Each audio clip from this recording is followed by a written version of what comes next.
Welcome to TakeAnother5, your weekly podcast on a bit of this and a bit of that.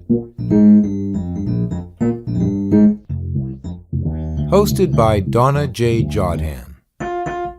Hello there, it's Donna Jodhan, and welcome to another week of my weekly podcast, Take Another 5. Hey, you know, it is only with you and through you that we could continue to produce these podcasts, and we want to thank you for all of the feedback that you have been sending to us, all of the great comments, all of the suggestions, and thank you. We hope that you're enjoying your week thus far, and that today is going to be an extra special day for you wherever you are. I live in Toronto, Canada. I'm an author, blogger, audio mystery writer, entrepreneur, advocate, and law student. Yes, it's a mouthful. Yes, it's a lot. But you know what, folks? I enjoy what I do for a living. And I hope that you enjoy our podcast as we bring it to you every week.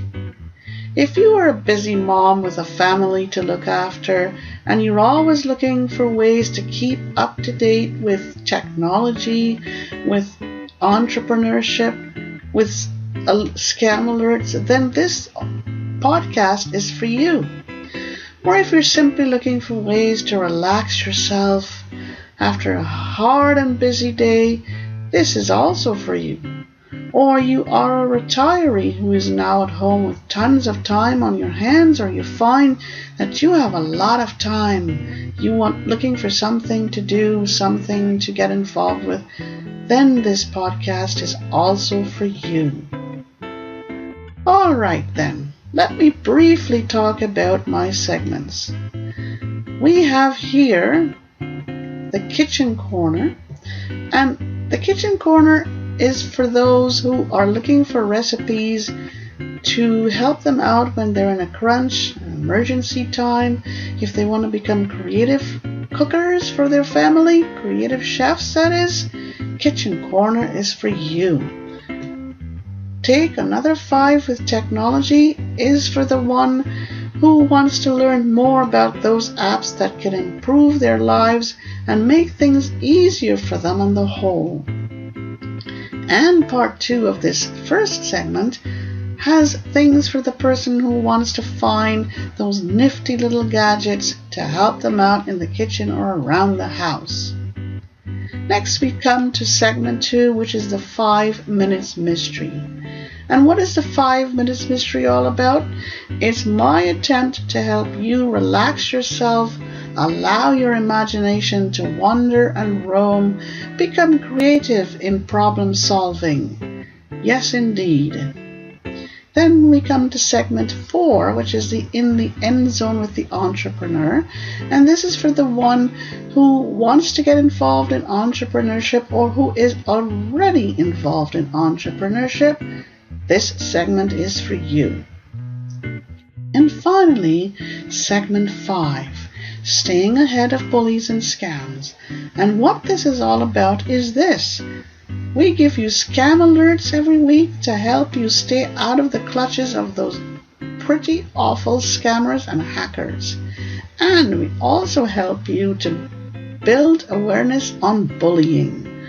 Trust me when I tell you that bullying is one of the most annoying and aggravating irritants in our society, and we got to do something about it if we want to protect our kids and the most vulnerable in our society from those big bad bullies.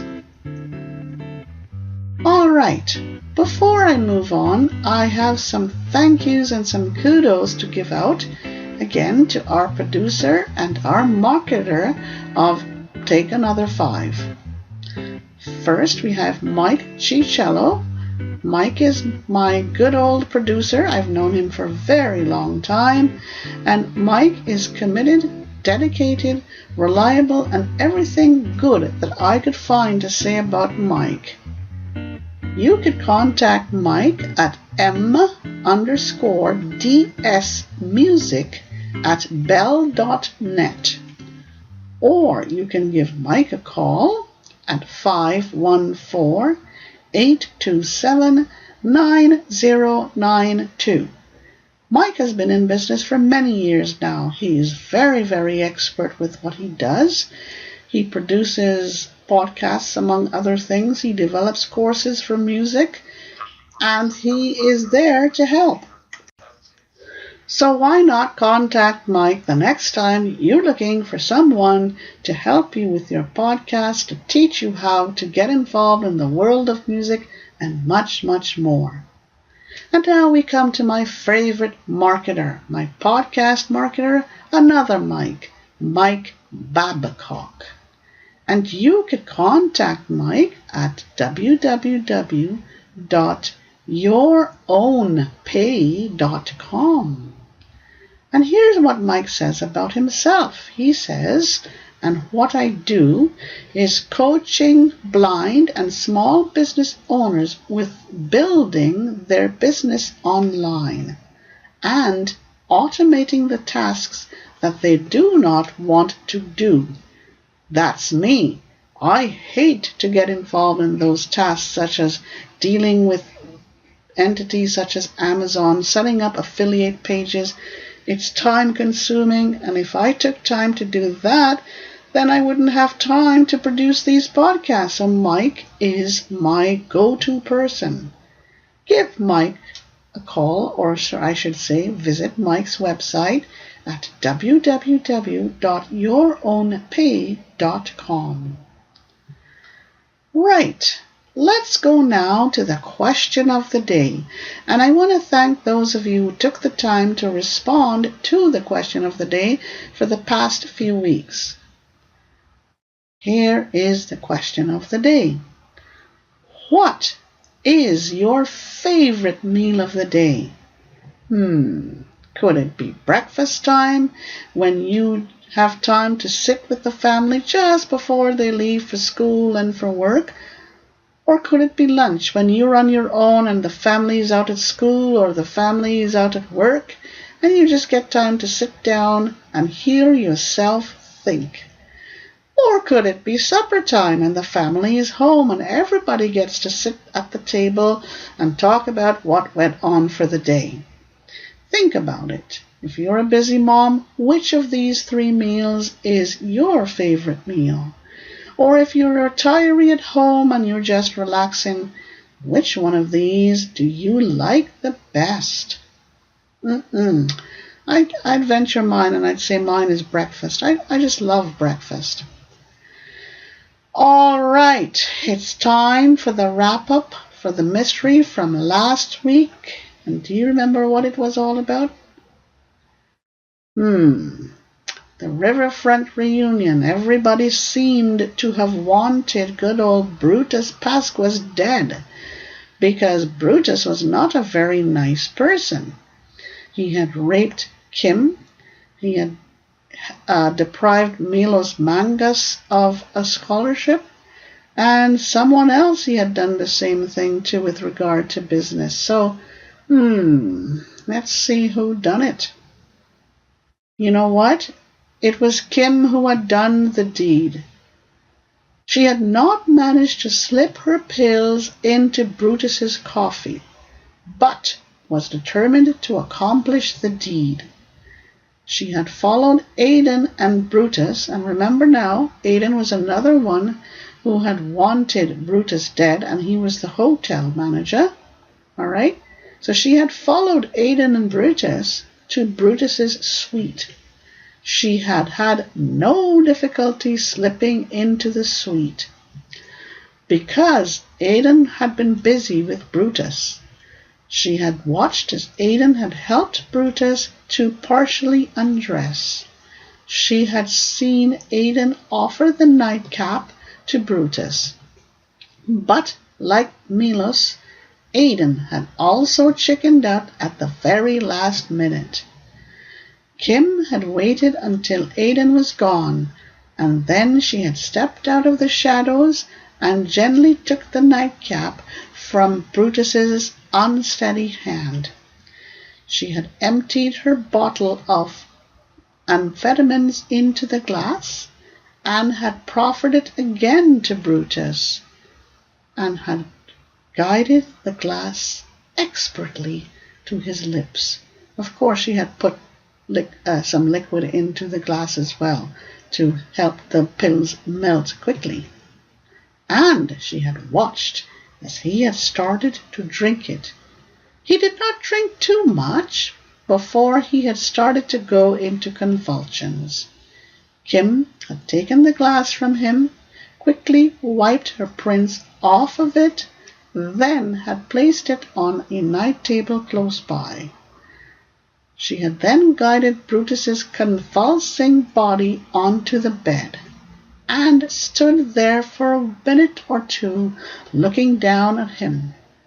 She had stood there looking at the dying man. Then she had exited the way that she had come. Good old Kim did it. What can I tell you? So there you have it for this week, and if you stay tuned for segment 3, you will have another mystery to deal with. In the meantime, you can purchase this mystery just now completed, the Riverfront Reunion, at my online store at www.donnajodhan.com, along with several other mysteries. And don't forget to have a look at my Christmas box set. That is all about those who believe in happy ever after endings. Christmas is coming soon, so hey, never too early to get involved in looking for great audio mysteries for the holiday season. All right then, we're going to let this go for now, and it's time for us to move on to our first segment, our kitchen corner, and we'll catch you on the other side.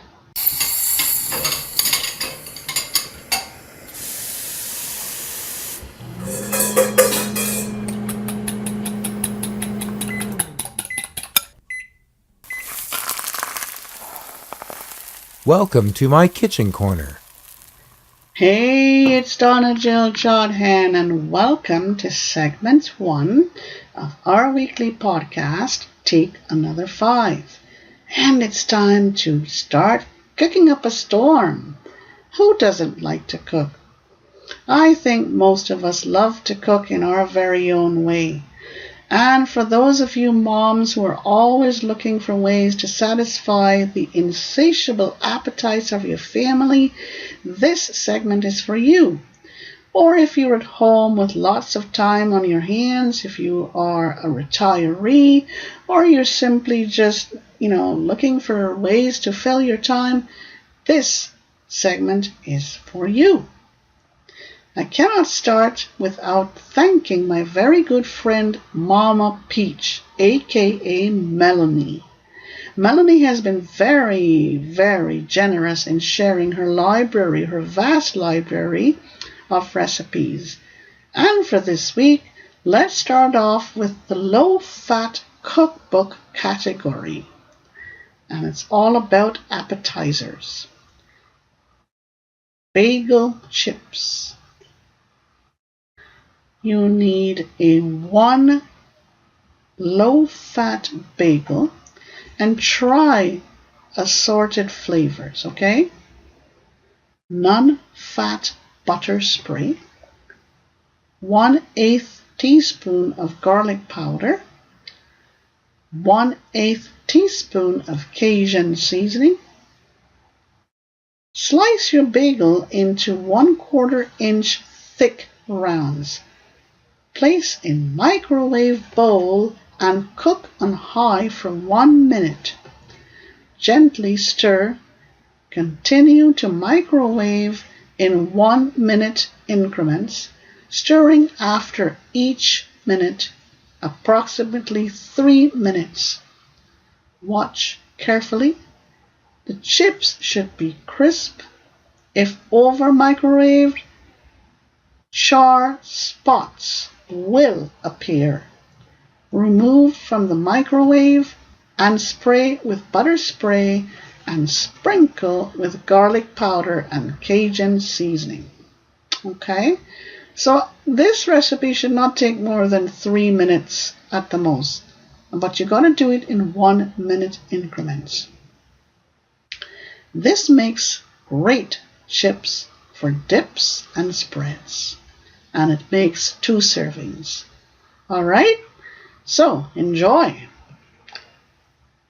Calories, it's about 135 calories. Total fat, 0.2 fat grams. Saturated fat, 0 grams. Sodium, 283.4 milligrams. Protein, 4.0 grams. Carbohydrates, 29 grams. Cholesterol, 0 milligrams. Fiber, 1.5 grams. And that's it. Right, it's time to move on to recipe 2. And are you ready? It's from the Dude Food category. It's cerveza chicken enchilada. It's a casserole. 2 cups of water, 1 stalk of celery chopped, 1 small carrot chopped, 1 12-ounce can of Mexican beer, divided, you have to divide this, juice of 1 lime, 1 teaspoon of salt, 1.5 pounds of boneless, skinless chicken breasts, 1 19-ounce can of enchilada sauce, and 7 ounces of white corn tortilla chips, 1/2 medium onion chopped, 3 cups 12 ounces, 3 12-ounces cups of shredded cheddar cheese. Sour cream is optional. Sliced black olives are optional. Chop fresh cilantro is also optional. Now you bring the water, the celery, the carrot, and 1 cup of beer and lime juice and salt to a boil in a large saucepan over a high heat. Okay, add the chicken breasts and reduce the heat to simmer. Cook 12 to 14 minutes or until the chicken is cooked through.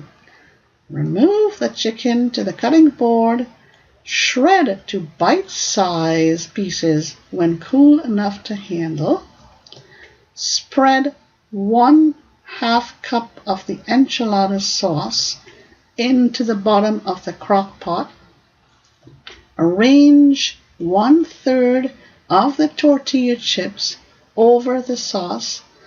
Layer with 1/3 of the threaded chicken and 1/3 of the chopped onion. Sprinkle with 1 cup of cheese and repeat the layers 2 more times, pouring remaining beer over casserole before adding last cup of cheese. Cover and cook on low for cover and cook for up to 3.5 to 4 hours. Top with optional toppings. This makes 4 to 6 servings. This recipe I've personally tried and I have found it delicious, and I did it one evening for some friends who came in. So why don't you try it for your friends, for your family, for yourself? Just experiment with it and see what happens. All right then, it's time for us to move on to segment 2. Now, remember, before I go, if you'd like to write to me to get feedback or make your own suggestions, please do so at info@sterlingcreations.ca. Catch you on the other side.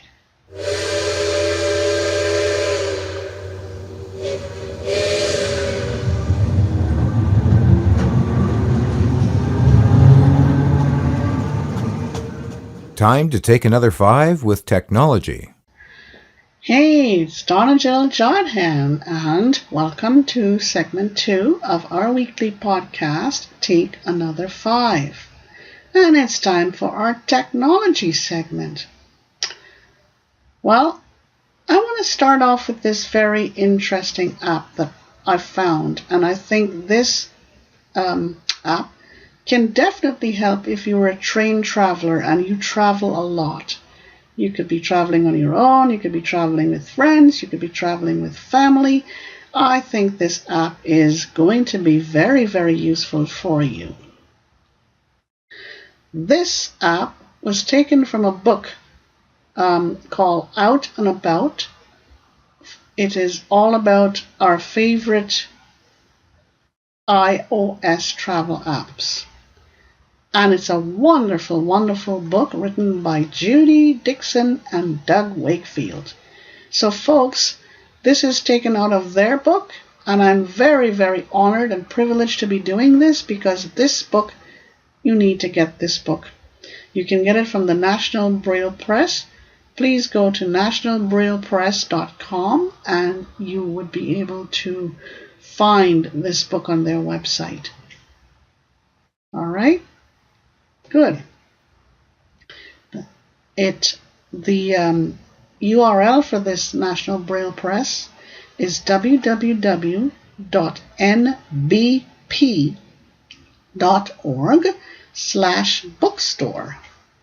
Simply.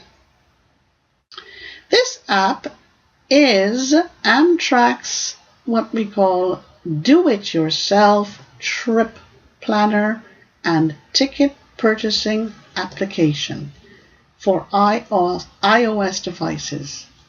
While you may prefer to simply pick up the phone, stay on hold, and then make a reservation for a train trip by talking with a human, there are many advantages to using this app.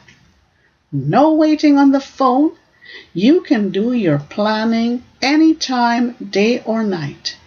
And you can spend as long as you want exploring various routes and prices. Doesn't that sound great? How does this work? First, you'll need to set up an account either using the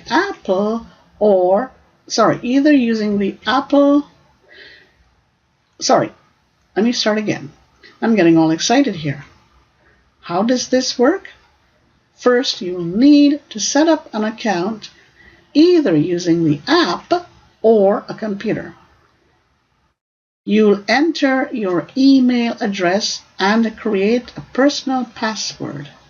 You can set up your payment method at the same time. Once done, you can run the app, sign in, and you're ready to start exploring and planning. Just below the login button is a Stay Logged In switch. If you set this button to be on, you are automatically logged in each time you run the app. You will find your name near the top of the initial screen. To the left of that is an unlabeled button that will take you to your account settings. Below these are 4 options: buy tickets, schedule, and it shows you all the trains that are available around the time you specify. You have the train status, which is handy when you're waiting for someone to arrive by train, and stations, which lets you look up the code for a specific station, which are not the same as airport codes, and Trips, which lets you view trips you've already planned. Isn't this great? This is a terrific app for those of you who are regular train travelers. When you select the buy ticket schedule button, you are asked a series of questions, and these include one-way around trip, point of departure, and point of arrival. You can enter the code for each station, or you can search by name, city, or state. Once you have set to and from fields, you can move to the date and time section. This part can be a bit tricky because the app automatically assumes you're leaving today. The picker items change the date and time are at the bottom of the screen. And if you wish to see all of the trains that meet your criteria on a specific day, select any time in the time selection picker item. You can then select the train you want and make your purchase, or you can cancel now that you know your options. Once you have purchased a ticket, Amtrak will send you a confirming email with a link to the print a barcode that lets you pick up the ticket at the station. If you make a reservation far enough ahead, you can even have real tickets mailed to you. So, how about it, folks? This is a great little app, trust me. And you can go out there and make friends with this app by going to your app store on your iDevice. Give it a whirl, see what you think, even if you just want to try it out. This could make a real difference in the lives of you and your family and friends. All right, for the second part of this segment, we have a tech term for you. Thermistor. Thermistor. A thermistor, which is short for a thermal register, is a type of register that is used to measure temperature. While typical resistors, are designed to maintain consistent resistance regardless of temperature, a thermistor's resistance varies significantly as the temperature changes. Once a thermistor is calibrated, changes in electrical resistance can be accurately translated into changes in temperature. Thermistors are commonly used in computers to monitor the ambient temperature of internal components. For example, thermistors may be used to record the temperature near the CPU. RAM is another term that I want to bring to your attention this week. RAM is also something that a thermistor can monitor, the temperature of your RAM, the RAM slots, that is, and the power supply. So you can use a thermistor to monitor the temperatures of your CPU, your RAM slots, and the power supply. Thermistors are usually integrated into the computer's motherboard. The actual temperature of components such as the processor and memory modules is typically measured by what we call a diode that is integrated into the chip. Computers use the information recorded by thermistors to prevent overheating. For example, if a processor is running near capacity for an extended period of time, the temperature may gradually increase. When this happens, the computer might speed up the internal fans to increase airflow and cool the computer. In extreme circumstances, such as when a laptop computer uses the information recorded by thermistors to prevent overheating. For example, if a processor is running near capacity for an extended period of time, the temperature may gradually increase. When this happens, the computer might speed up the internal fans to increase airflow and cool the computer. In extreme circumstances, such as when a laptop is used outside on a hot day, the fans may not be able to keep the computer at a safe temperature. If the thermistors record a dangerously high temperature, the computer may shut down to avoid overheating and damaging the hardware. Folks, this may not be for everybody, but you know what? This is information that is very valuable to those who use laptops and desktop computers on a very regular basis. So, if you'd like to have another go at this, like if you'd like to really get an electronic copy of this, send me your email address to info@sterlingcreations.ca, and I'd be happy to send you this tech term because it's a bit lengthy. I may not have read it properly to you, and I do apologize for that. So send your questions, your suggestions, send your requests for this to be sent to you in an electronic format, and I'd be happy to do that. All right then. This has been a sort of a lengthy segment, but it's time now for us to go on to segment 3, or mystery moment, and we will catch you on the other side.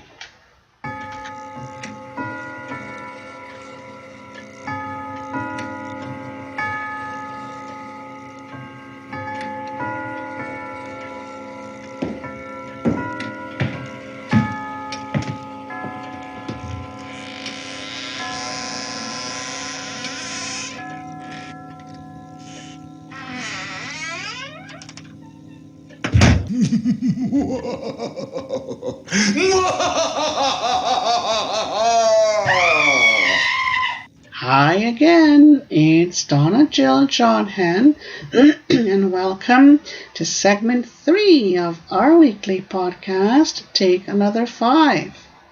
It's time now for us to just allow our imaginations to roam and wander.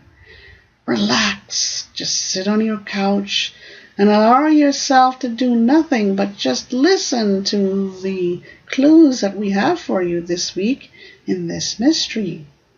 Or if you're in your kitchen, busy running around getting things done for your family and you're looking to just calm down a bit, hey, give a listen to this mystery for this week.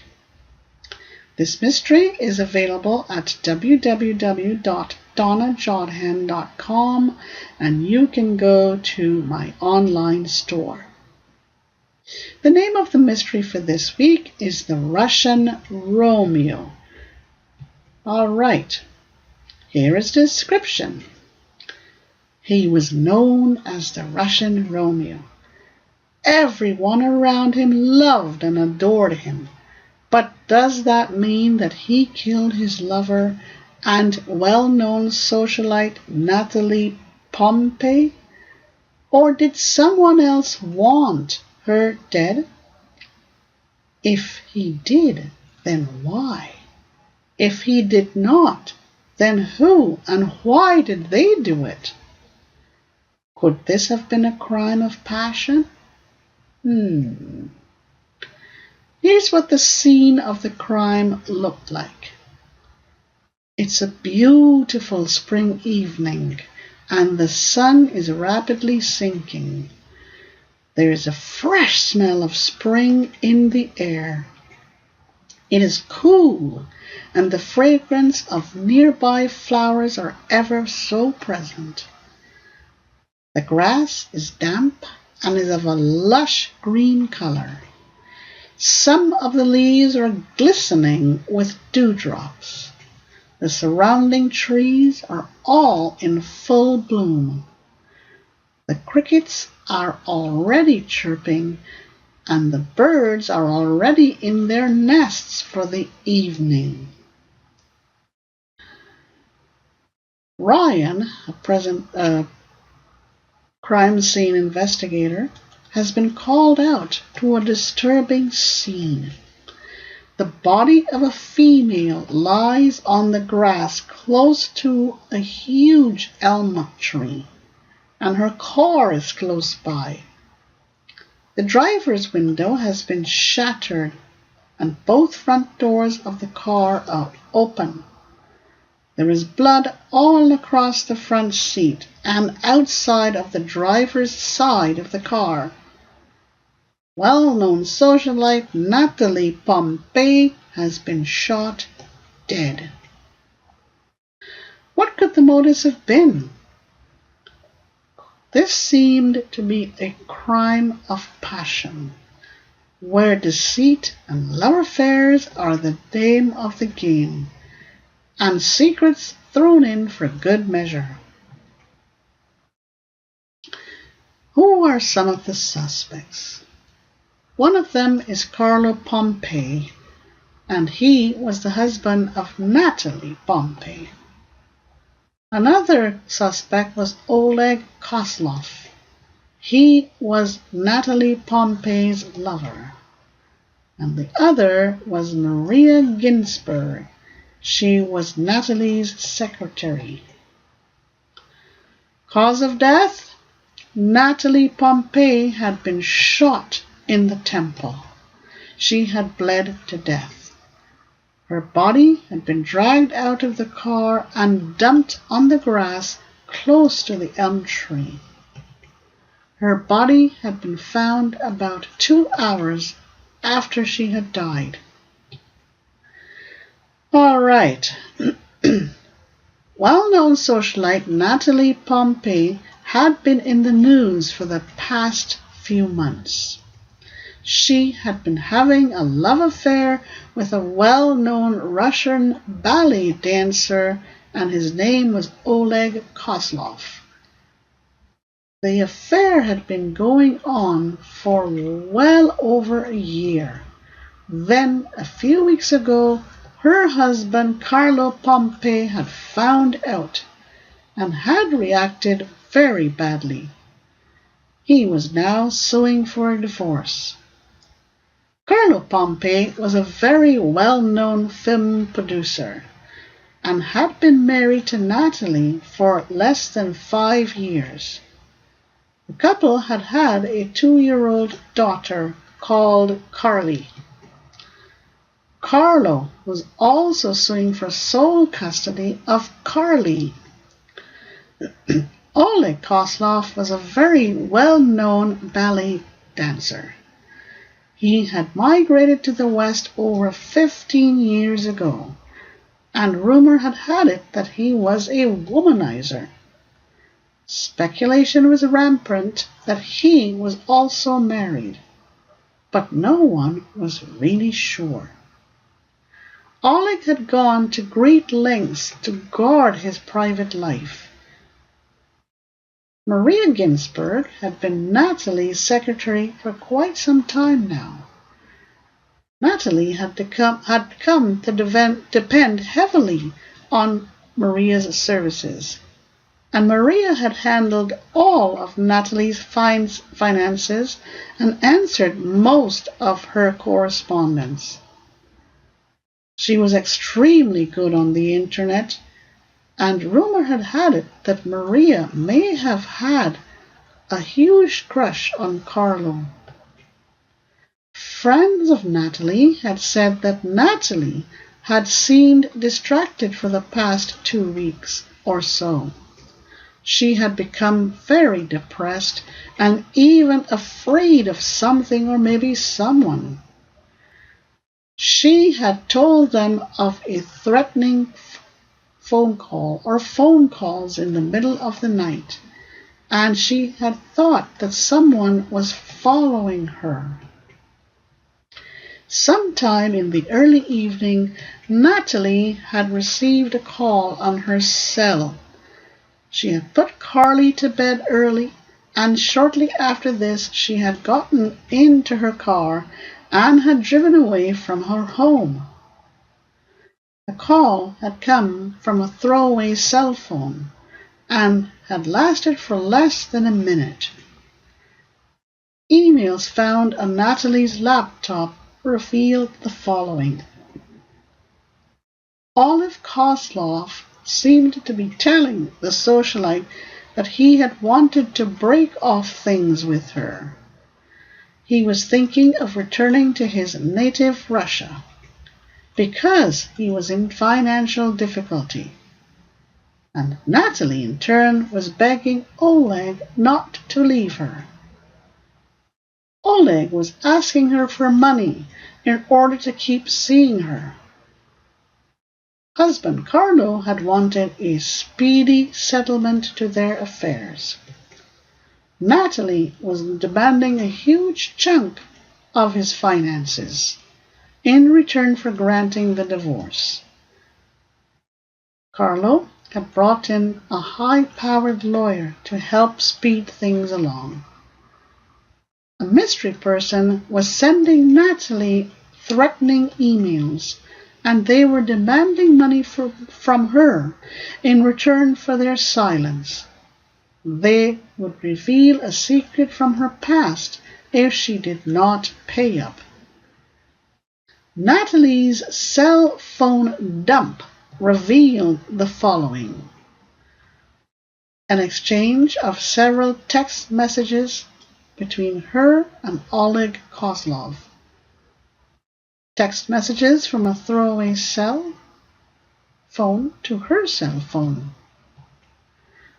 So there you have it, a lot for you to chew on right now.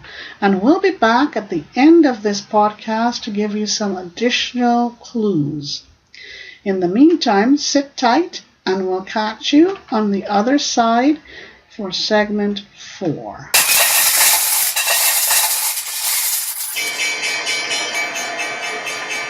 In the End Zone with the Entrepreneur. Hey, it's Donna Jodhan, and welcome to segment 4 of our weekly podcast, Take Another 5. And it's time now to be in the end zone with the entrepreneur, and that's me. I've been an entrepreneur since year 2000. I've seen a lot of things happen over the years. The landscape for entrepreneurs has changed a lot in at least the last decade. And whereas when I started out, one got by or one had to depend heavily on printed advertisement, it has changed now to online advertisement. And the internet is playing a greater part these days in the way entrepreneurs do what they need to do. And this will continue for the foreseeable future. All right. Let's start with this one. And should you be available to your customers 7/24? This is a question that many people ask me on a regular basis, and this is just my humble opinion. Many entrepreneurs try to do this, and I did when I first started out. It's always a good idea to determine your hours of business up front. Determine how many hours you can handle adequately, appropriately, and professionally before you decide what you're going to do.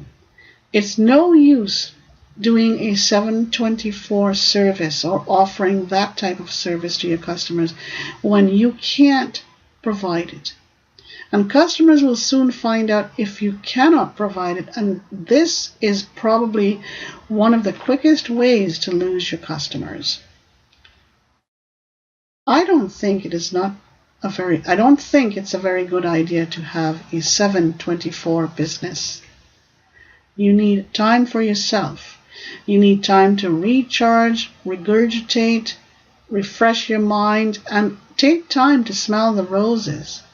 All right? 5 days a week from 8 to 6 seems to be a good time frame for you to think of. Yeah, if you have time on a weekend, maybe on a Saturday. And you could also try the emergency-based business on your services.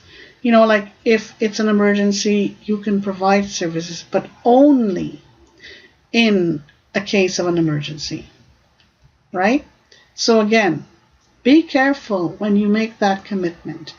Don't make the 724 commitment if you know you can't do it. Most people can't unless they have good support and good assistance from staff members or from partners. But I would say in the general scheme of things, I don't think it's a very good thing. Unless you can set something up. I don't know, like recently I ordered a book from the United Kingdom, and the bookseller sent me an automated note telling me that my order was on the way. Now, I ordered it on a Sunday. So something like that, you could probably have automation built into your services. This could bridge the gap to a 724 service, but you've got to think of it very, very carefully. All right, then. That's my tip for this week. And it's time now to move on to segment 5. We're coming towards the end of this podcast for this week. And we'll catch you on the other side.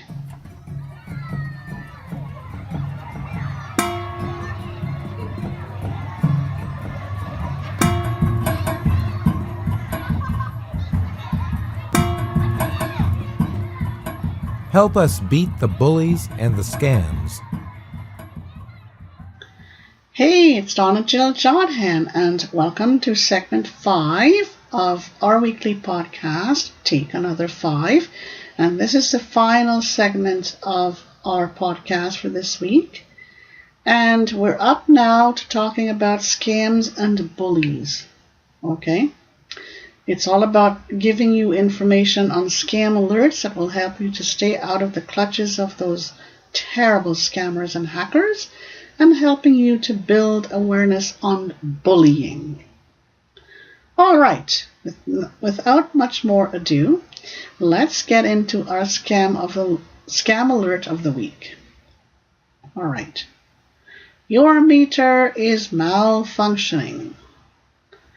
And somehow, magically, and out of the blue horizon, a repairman shows up at your door. Or they may even call you. And they're going to be telling you that your meter is malfunctioning. See, you didn't know this before until this repairman either called or showed up at your door. And these guys are looking for homes and may even case out your home to see if you live alone or are a senior or a woman or even a person with a disability. They tell you that they need to read your meter. If the meter is inside, then they need to come into your home. If it is outside, they need for you to show them where it is. Simply do not let him in or go out there to show him where it is. Just simply hang up or do not answer the door. Tell them that you need to check with the utility in question. That is the utility company.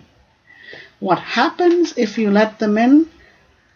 You're exposing yourself to being a victim of violence and crime. Trust me when I tell you this. Show them where it is if it is outside, and again, the minute you step outside, they're going to corner you, and God knows what will happen after that. So don't answer the phone or hang up if they phone telling you that they are a repair person for your meter, or just don't answer the door if they tell you that they are a repair person for the meter. All right? Always check with your company first. All right, then. Let's move on. And we are going to be building awareness about bullying. No bully should be spared, all right? It does not matter whether or not you are famous, and from politician to sportsman, and from film star to the ordinary person, as long as you have carried out an action that is deemed to be one of bullying, then you should pay the full price for your action and be prepared to face the full weight of the law.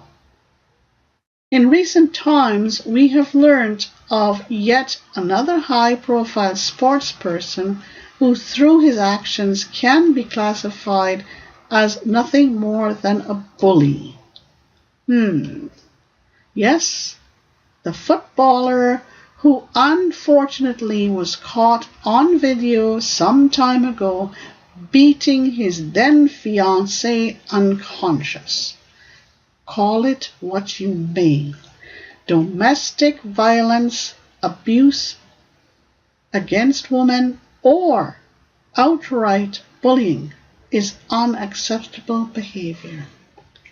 At the end of the day, this type of behavior of bullying is not an example for anyone looking for a role model to follow.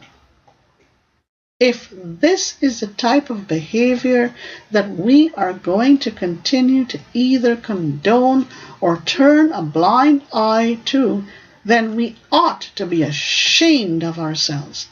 And no wonder we continue to have problems controlling and stopping bullying.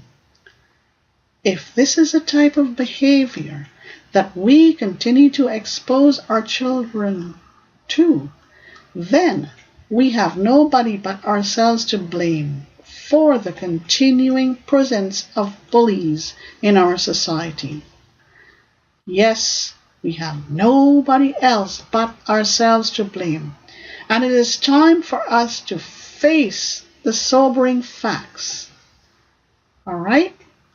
We need to start pulling up our socks and coming up with ways to help our children. No more excuses and no more putting it off. Please visit my page on bullying at www.donnajodhan.com and see what I am doing in order to do my part to stop the spread of bullying in our society. Okay? So visit my bullying page at www.donnajodhan.com. This is the end of segment 5, but before I leave you, I got to give you some vital facts to help you solve this week's mystery. So let's go to the ending of this podcast, and we'll catch you on the other side.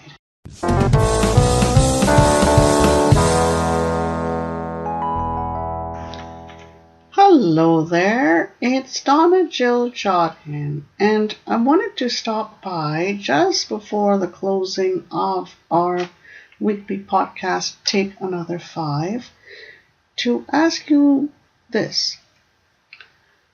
Are you looking for someone to do product reviews for you? Do you find that in order to get to your market more quickly and more easily, you need to have someone do product reviews for you, where they can testify to the appropriateness of your product, to the authenticity of your product, to your product that is a great product and one head above competition? If you are interested in these things, then please write to me at info@sterlingcreations.ca or give me a call at 416-491-7711. In addition, if you are looking for someone to do ghostwriting for you, to write articles, editorials, blogs, or even short stories for you, please give me a call at 416-491-7711, and I would be delighted to chat further with you on how you can use ghostwriting to become more effective with your articles, your blogs, your editorials, and short stories. We're living in a world where things are so busy, where things are so cluttered, and it never hurts for you to get some additional help from someone like myself. So please, call me at 416-491-7711 or write to me at info@sterlingcreations.ca. Thank you. Thank you for having taken another 5. We wish you a fantastic day. Okay, it's Donna Jodhan, and we are finally at the end of our podcast, Take Another 5, for this week. But before I leave you, I'm going to give you some additional clues to help you. Carlo Pompey could have wanted Natalie dead, so that he would not have to pay her a huge divorce settlement, and he would have sole custody of their little girl Carly. Oleg and Maria, maybe Maria, would have known about Natalie's favorite rendezvous spot. Oleg and Maria could have wanted to hide their identity. Oleg could have had the most to gain by blackmailing Natalie. Maria could have discovered her secret. Natalie's secret was one where the socialite had given birth to a baby as a teen. Her parents had given it up for adoption because they felt that Natalie was just too young to be a mom. So there you have it. Now it's time for you to go off and try and solve this mystery. And from the feedback that I've been getting, more and more people are solving these mysteries with ease, so it makes me very happy. But then again, I'm going to have to come up with more difficult mysteries in the future. If you'd like to purchase this mystery or any other mystery, please go to my online store at www.donnajodhan.com, and you could also sign up for a very affordable monthly fee for unlimited access to all of my mysteries. You can download as many times as you want. You can have as many mysteries as you want. A very affordable monthly fee for my online subscription, or you can just simply purchase outright. And don't forget those Christmas mysteries, the 12 Days of Christmas box set, where happy endings are the order of the day. happy ever after endings that are so suitable for the holiday season. Right then, you can follow us on Twitter at AccessibleWorld or at author_Jodhan, or like us on Facebook at Donna Jodhan or author Donna Jodhan. We wish you a terrific rest of the week, a terrific day, terrific rest of the week. Keep a song in your heart and may the winds be at your back. And as Casey Kasem says, keep your feet on the ground and keep reaching for the stars. We'll see you next week, and bye for now.